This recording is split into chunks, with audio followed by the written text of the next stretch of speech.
reaffirming our motion, previous motion. Councilor Underwood? Well, as everybody's well aware, I voted against that motion last time. So I really haven't seen anything for me to change my view on that motion, even though it is the decision of council, and I fully support council's decision. So if you're just going to send that motion that was already passed there in a letter, I'm fine with that. But if you're going to start, if we're going to reaffirm and then re-vote on exactly the same motion again, we're not going to do that, right? We're just You're just sending a motion that is already passed by council, which I support because I support council's decision. All right, just want to make sure. Okay. All in favor of that? Carried. Thank you. Thank you so much. Thanks for your presentation. And we're at 8 o'clock and we have a public meeting for a zoning application, so I'd ask for a motion to adjourn our meeting and open a public meeting for zone 1 of 2012. Moved by Councilor Russell, second by Deputy Mayor Dagg. All in favor of that? That's carried. So we have a public meeting. Planner would take us through the planning report dealing with the zoning application for Tracy Rupke and David Barkwell. So we have an application for rezoning, 1 of 2012. It affects lands at 6804 East Parkway Drive, and it's been submitted by Tracy Rupke and David Barkwell. And the applicants are requesting permission to establish a second floor dwelling unit in an accessory building which they've had approval from the Committee of Adjustment to build.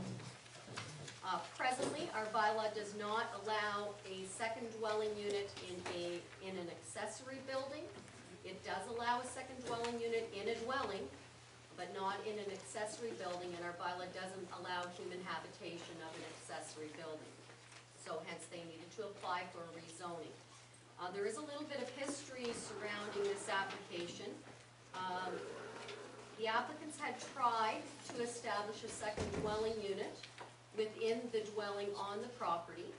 They have been discussing doing that with the Conservation Authority, the St. Clair Region Conservation Authority, and the authority is not in favor of the establishment of the second dwelling unit. What they were proposing to do is there is an existing garage, which when it was constructed should have been constructed to the dwelling, but has never been.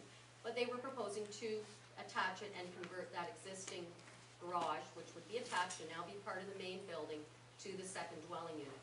Because the dwelling unit is located in the dynamic beach, the Conservation Authority will not allow major expansions to dwellings within the dynamic beach. I think Council's starting to become aware of restrictions in the dynamic beach. In light of the Conservation Authority's non-support of what our bylaw would provide for, which is the establishment of a second dwelling unit in the dwelling, the Rupke and the applicants have asked that Council approve a bylaw amendment to allow them to establish that second dwelling unit above, on the second floor of the accessory garage they have permission to build from the Committee of Adjustment. The reasons they are proposing that are twofold. First of all, they can't put it in the dwelling because their plans will not be supported by the Conservation Authority. Secondly, in May of 2011, Bill 140, Strong Communities Through Affordable Housing Act, was approved by the government, received royal assent. One of the things in that act is that it now allowed, through the Planning Act, or instructed councils to include in their official plans not only the requirements to allow an additional residential unit within a dwelling unit, which we have in our bylaw, which is allowed, they're allowing a second dwelling unit in an accessory building to a residential use. You can't have both. You can't have two dwelling units. You can have one in your house, or you can have one in an accessory building. Okay? So that act instructed council to put that in their OP. It also instructed us to implement those policies in our zoning bylaws. As council's aware, we're in the process of doing a new OP. We will certainly enact that policy as instructed by the Planning Act. We will also, when we get around to doing the new zoning bylaw after the OP is in place, put those policies in the zoning bylaw. But for now, right now, our official plan, the lands are designated residential in Lake Shore. Our residential policies, of course, permit single detached dwellings. There's no policy that I can find in our official plan that prohibits second dwelling units and accessory buildings. It's really silent to the issue. The only place I can find where it talks about second dwelling units is in the residential intensification section of 3.2.1C. And it gives various options for intensification, and one of them is a second dwelling unit. Well, the plan was done 10 years ago. That's what one of the philosophies on intensification was at that time. So the plan neither allows it or prohibits it, so by virtue of that intensification, this is intensification, my opinion, it's permitted by the existing policies. Certainly we don't encourage in our official plan development within the dynamic beach, so the Conservation Authority's position on the second dwelling unit is intensification, and it's not permitted by our plan or by the provincial policy. So, where does that leave the applicant with us? It leaves him only being able to establish by that new Bill 161, putting a dwelling unit in the second story of an accessory building. Certainly we had the zoning on in our bylaw sets out some provisions for the second dwelling units within the dwellings that we have, and I think we can look to them for some guidance as to what would be appropriate standards for those. I have tried to incorporate some of those into my recommendations to council, but I think unfortunately, because where this property is, the policies won't permit it in the dwelling, so we need to look at other options. And I think this is a viable option. One of the things I looked at was the Committee of Adjustments decision. And in the Committee of Adjustments decision, the Committee of Adjustment has very specific decisions, just like Council does. One of the things in there was that they allowed the building to be 4 feet from the lot line. Okay, 1.2 meters. I think we need to look at our residential standards in our R6 zone and draw some guidance from what we established for a dwelling, because in fact this is another dwelling on the property. And the side yard provisions there say you have to have 3 meters one side, 2 meters the other. So I'm suggesting to council that that should also be applied to any accessory building that's going to have a detached dwelling within it. I'm also, the Committee of Adjustment approved a height of 7.9 meters. The Rupke's are asking for that to be extended a little bit to 8.5 meters. Now, we have varied heights allowed in our residential zones.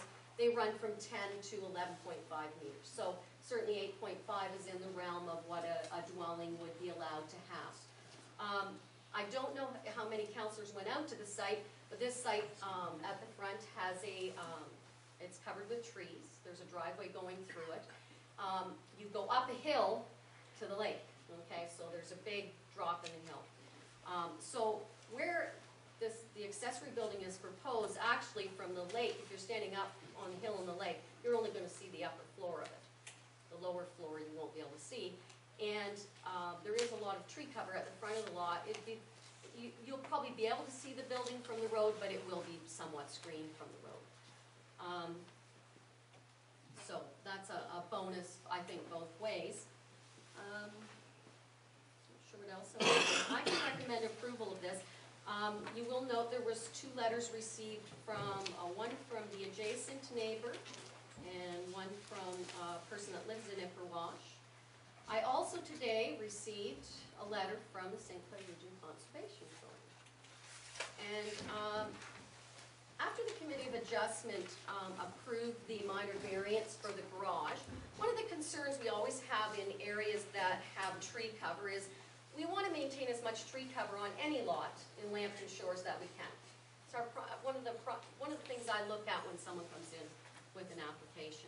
So, following the decision of the Committee of Adjustment, as part of the Committee of Adjustment decision, the Rupke's proposed a second driveway access into the garage.